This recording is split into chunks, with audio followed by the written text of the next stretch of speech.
는 그거가 있을 거라고 생각을 해서 살다시는 것이라고 생각하거든요.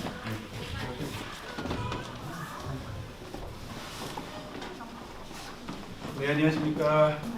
네, 첫 번째는 못 뵀습니다. 첫 번째 워싱턴에 가가지고 우리 남 교수님께서 새로운 그 정치에 대해서 트럼프와의 관계에 대해서 우리 남 교수님과 그리고 이제 국방대학에서 또 두 분이 오셔가지고 토론을 했었고요.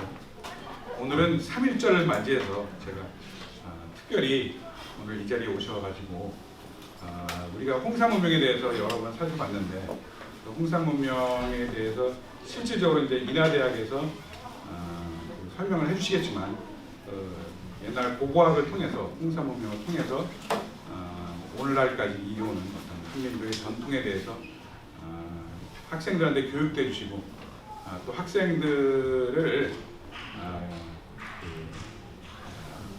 홍삼문명에 가서 볼 수 있는 그런 참여하는 프로그램도 운영을 하시고 만약에 같이 가시겠다면 적극적으로 말씀을 하십시오. 그러면 이제 데리고 가실지 그래서 그런 프로그램도 참여를 하시고 여러 가지 한국에서 활동을 하십니다. 오늘 특별히 모셔가지고 말씀을 들으시고 그래서 한 1시간 반 정도 5시 반까지 말씀을 하시고 좀 질문이 있으시면 하시고 6시쯤에 저희 봄에 가서 저녁을 먹을까 하거든요. 그래서 오시려면 오시고 같이 저녁을 먹고 그러도록 하겠습니다. 그래서 저희 남차희 교수님을 소개시켜드리겠습니다.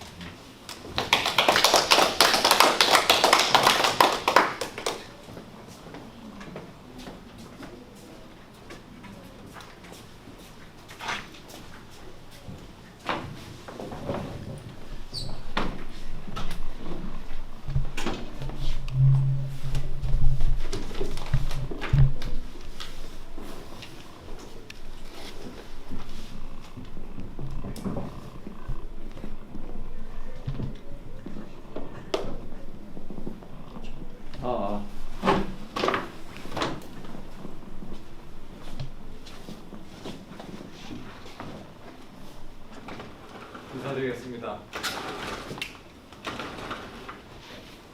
여러분 만나 뵙게 서 반갑습니다. 저는 이번에 워싱턴의 존스 홉킨스 대학에서 세미나가 있었어요. 갔다가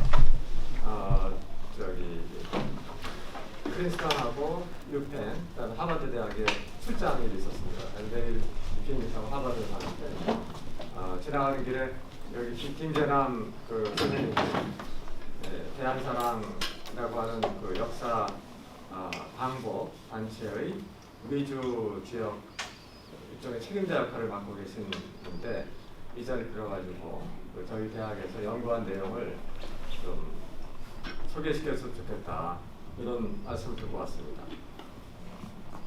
마이크가 잘 됩니까?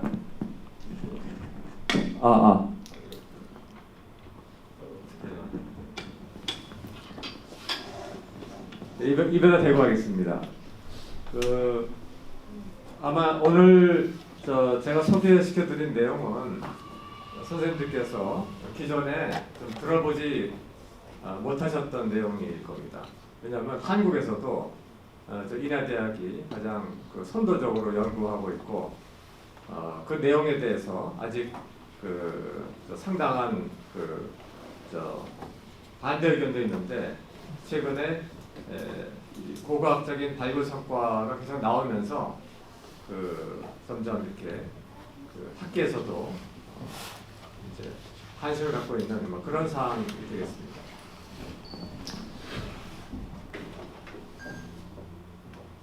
여러분 홍사문화라고 들어보셨습니까? 네.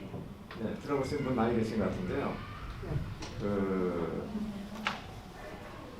이 중국 이 고고학, 고고 역사학이 홍삼문화 발굴을 하고 나서 자연의 역사를 완전히 새로 쓰고 있습니다. 어떻게 쓰고 있냐면 우리 만리장성 동북쪽 거기는 중국 사람들이 5,000년 동안 거기는 야만인들이 사는 그런 땅이라고 침뱉고 모욕하고 경멸해 왔습니다. 오랑캐가 사는 땅이라고 했었죠. 그 오랑캐는 흉노, 거란, 만주족도 있지만 한민족도 포함됩니다. 중국 아닌 주변의 나라들 전부 다 동이, 북적, 서융, 남만, 그래서 중국 중심으로 세계를 보다 보니까 나머지 중국 사람이 아닌 사람 전부 다 오랑캐고 야만인으로 만든 겁니다. 그렇게 5,000년을 그렇게 자기들도 믿어왔고 그렇게 교육해 왔는데 지난 한 30년, 길게 보면 30년이고요. 1980년대 중반부터 또 최근에 와서 부쩍 중국의 히스토리 텔링이 갑자기 바뀌었습니다. 뭐라고 하냐면 중국 문화의 뿌리는 과거 5,000년 동안 오랑캐의 땅, 야만의 땅이라 불렸던 그 지역에서 시작됐다는 겁니다. 너무 좀 뻔뻔하지 않습니까? 갑자기 역사를 새로 쓰고 있는 거죠. 그게 홍사 문화하고 밀접하게 관련이 되어 있습니다. 그리고 홍사 문화를 중국 문화로 끌어당기고자 하다 보니까 논리적으로 로지컬리 어떤 결론에 이르게 되냐면은 부여, 고구려, 발해 이것도 중국의 역사가 되어야 되는 겁니다. 그래서 1900년대는 물밑의 작업을 하다가 2003년부터 본격적으로 동북공정이라는 국가 프로젝트를 시작을 했습니다. 여러분들께서 많이 들어보셨겠습니다만은 중국의 사회과학원은 이 중국 정부가 예산을 전액 부담하는 국가기관입니다.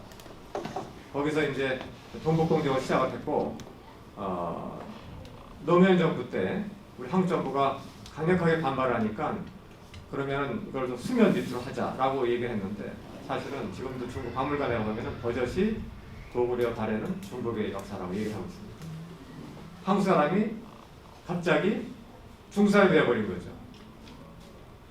도대체 왜 이런 일이 생겼을까에 대해서 오늘 해답을 구하는 그 과정이 아마 되지 않을까 싶습니다. 중국이 왜 한국 역사, 자기 역사 끌어당겨야만 되는가 하는 그 이유가 바로 홍사 문화를 발견하면서부터 견물생심이라고 아시지 않습니까? 그 놀라운 찬란한 선진 문화를 보고 나서 마음이 통해서 그 역사를 야만의 역사가 아니라 중국 역사에 끌어당기고 있는 겁니다.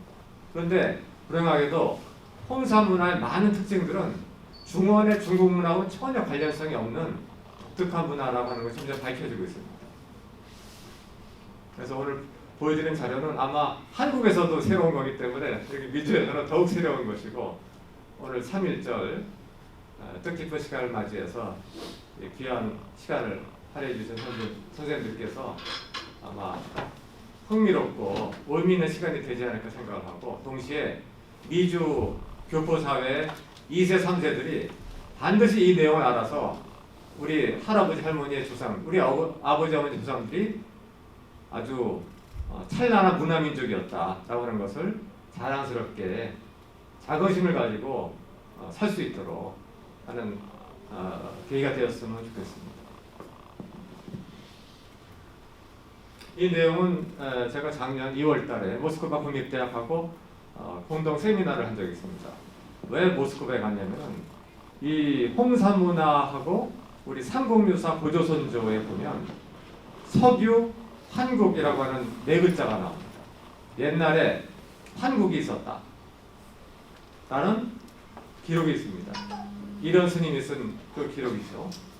그런데 과연 환국이 존재하느냐 안 하느냐에 대해서 한국학계에서는 터무니없다라고 생각해 왔습니다. 왜냐하면 일본 학자들이 한국이라고 하는 것이 존재하게 된다면 한민족을 통치하기가 되게 어려워지는 거죠. 일본은 끼케 역사가 2000년도 안 되는데 조선은 6000년, 7000년까지 올라간다? 그러면 이게 말을 안 들을 거 아니겠습니까? 그래서 조선사 편수회라는 관변단체를 만들어서 한국 역사를 완전히 새로 썼습니다. 그러면서 환국이라고 하는 것은 존재하지 않았다라고 강변을 했는데 문제는 실제로 러시아에서 발굴을 하다 보니까 그 한국에 해당되는 문화유적이 점점 나오는 겁니다. 그래서 저희가 이제 러시아 국립대학하고 그다음에 몽골 브라디보스토크의 극동연방대학 교수하고 이제 같이 교류를 하면서 서로 연구 성과를 교환한 자리가 있었는데 아무튼 그런 과정에서 저희가 발제한 내용을 좀 더 확대해서 여러분들과 한번 공유를 해보겠다 그런 취지로 제가 준비를 했습니다. 우선 이 홍사문화라는 게 무엇인가라고 하는 것을 오늘 여러분들 배워가시면은 아마 주위에 계신 분들한테 또 손주 분들한테 재미난 옛날 얘기를 해줄게 라고 해서 3시간 이상은 얘기를 하실 수 있을 겁니다. 그러면 손주들이 갑자기 할머니나 할아버지 존경하게 될 겁니다. 그런 우리 할머니 할아버지 그런 나라에서 오셨구나 라고 말이죠. 이 내용은 반드시 잘 노트 필기하시면서 들어두시면은 존경받는 할아버지 할머니가 될 수가 있습니다. 홍샨 컬처라고 부릅니다. 중국 발음은 홍샨입니다. 자, 이제 그 얘기 시작해 보겠습니다. 이 홍사 문화의 지리적 범위는 오른쪽 지도를 보시면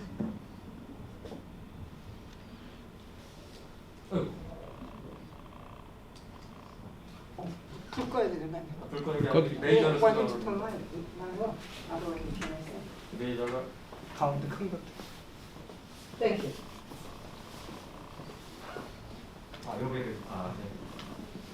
여기 보이시죠? 여러분들 고향 나라. 저도 고향 나라고요.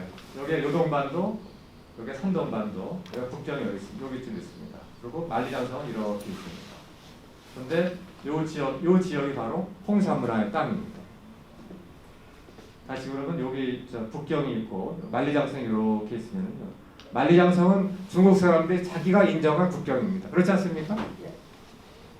그렇게 자랑해왔지 않습니까? 세계에서 가장 큰 성이라고. 그러더니 만리장성 밖에 있는 땅, 그 땅의 역사도 자기네 역사라고 하는 억지 주장을 하고 있습니다. 왜? 거기서 중국 황하 문명보다 1000년이 앞서는 선진 문명이 나온 겁니다. 여러분 1000년이 짧은 시간일까요?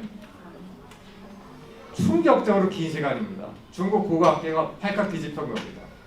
황하 문명이 세계 문명 4대 발상지라고 책서까지 읽고 그걸로 자랑을 해왔는데 그보다 1000년이 앞선 문화가 중국 땅 밖에서 나왔다. 이거는 아주 고통스러운 이야기인 거죠. 중국 역사학계 입장에서는. 믿고 싶지 않았던 겁니다. 믿고 싶지 않다 보니까 어떻게 했습니까? 그것도 중국이야. 왜? 지금 현재 중국 영토니까. 그런 논리로 지금 주장을 하고 있습니다. 시간적 범위는 좀 이제 오늘 제가 말씀드린 내용 중에서 고고학 전문 용어가 나올 겁니다. 근데 그런 것들은 무시해도 됩니다. 무시하셔도 되고요. 그냥 이 핵심만 캐치하시면 되는데 풍룡화라고 하는 문화가 지금부터 8,000년 전에 있었고요. 그 다음에 하가점 화촉문화권이라고 하는 것이 지금으로부터 대략 4,400년 전에 있었습니다. 그 사이에 그 시간 범위에 위치하는 게 홍사문화입니다. 그래서 이 시기를 보면은 우리가 저도 학교 다닐 때는 BC 2000년, 3000년이면은 뭐 청동기 시대도 없어가지고 뭐 신석기 말기였다. 그래서 사람들이 돌 갈아가지고 가죽 옷을 입으면 잘 입은 거고 풀로 중요 부분만 가리고 살았다. 이렇게 배웠습니다. 근데 이따 보여드리겠습니다만은 이 홍사문화 사람들이 비단 옷을 입었습니다. 어떻게 알 수 있습니까? 비단 옷을 만드는 기구가 나왔거든요. 중국 고고학계가 완전 뒤집어진 겁니다. 딱 충격에 빠진 겁니다. 자기네보다 반드시 문화가 후진적이어야 되는데 거기서 자기네보다 1000년이 앞선 문화가 나오니까 믿을 수가 없었던 거죠. 그런데 어쩌면 그 문화의 주인공이 우리 조상일지 모른다. 제가 오늘 드리고 싶은 말씀은 그 문화가 바로 우리의 조상일 수 있는 가능성 몇 가지를 제가 소개시켜 드리겠습니다. 그리고 이 자리 끝난 때 홍사 문화는 우리와 관계가 있다 없다 해가지고 OX로 해가지고 투표를 한번 해보겠습니다. 이미 있다. 아니 그런 거 재미없고요. 들어보신 다음에 있는가 없는가 좀 냉정하게 판단을 해주십시오. 여기 보시면은 홍사 문화가 중국 고고학에서 더 놀라운 것은 이게 시기가 9,000년까지 올라간다는 겁니다. 놀랍지 않으세요? 신석기 혁명이 시작되면서 바로 시작된 문화라는 겁니다.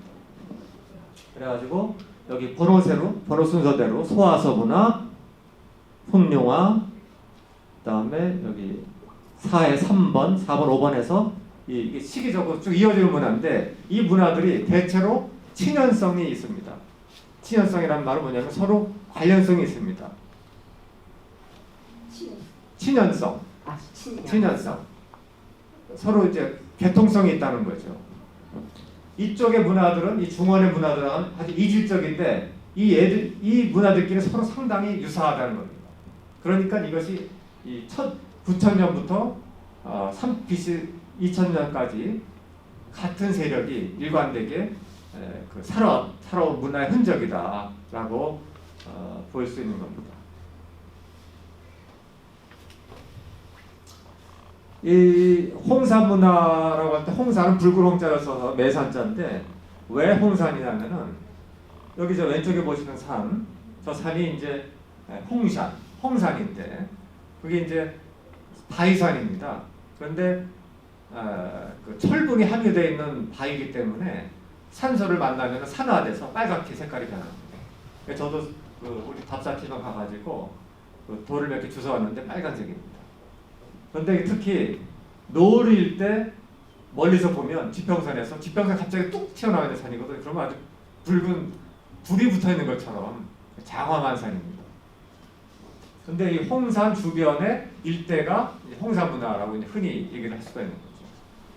근데 치뻥이라고 부르면 적뻥이라고 부르는데 이 실제 현재 위치는 요령성 안에 들어 있고요. 그 좀 위에 가면 바로 내몽골의 접경지대입니다.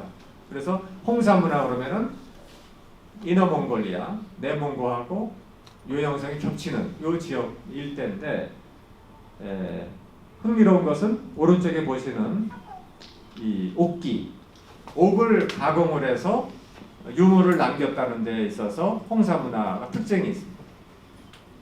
그래서 누구는 우리가 역사를 얘기를 할 때 구석기 시대, 신석기, 청동기, 철기 이렇게 배우지 않았습니까? 그런데 청동기와 신석기 사이에 옥기를 넣어야 된다 이런 얘기를 하는 사람도 있습니다. 그런데 옥기를 상당히 소중히 했던 사람들이 바로 이 홍사 문화 이때 사람들이었습니다.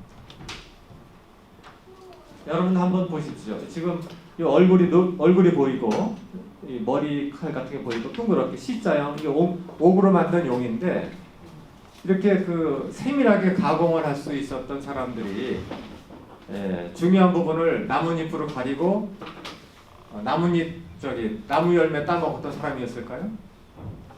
어떻게 보십니까? 농업을 했겠네. 현대인들이 만들어도 저렇게 만들기 어렵습니다.